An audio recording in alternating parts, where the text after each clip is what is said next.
আল্লাহ পাক রব্বুল আলামিন বলেন, কুনতুম খায়রা উম্মাতিন উখরিজাত লিন-নাস তা'মুরুনা বিল মারুফ ওয়া তানহাউনা আনিল মুনকার ওয়া তু'মিনুনা বিল্লাহ। আল্লাহু আকবার।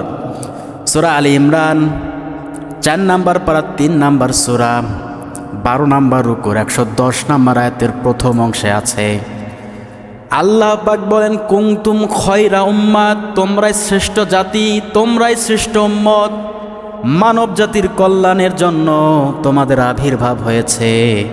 তোমরা সৎ কাজের আদেশ দান করো আর অন্যায় কাজ থেকে নিষেধ করো। এ কথা কার? আল্লাহ পাকের। আল্লাহ পাক বলছেন মানব জাতির কল্যাণের জন্য তোমাদেরকে পাঠানো হয়েছে। তোমরা সৎ কাজের আদেশ দাও আর মন্দ কাজের নিষেধ করো। ওয়া তু'মিনুনা বিল্লাহ, যদি তোমরা বিশ্বাসী হও, যদি তোমরা মুমিন হও, তাহলে এই কাজটা তোমাদেরকে করতে হবে। এখন সৎ কাজের আদেশ আর মন্দ কাজের নিষেধ বলতে আমরা কি বুঝি?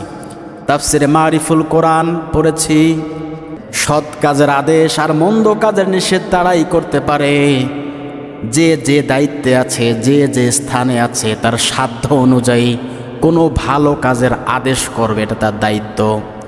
কোনো খারাপ কাজ হচ্ছে, আর এই খারাপ কাজ বন্ধ করার জন্য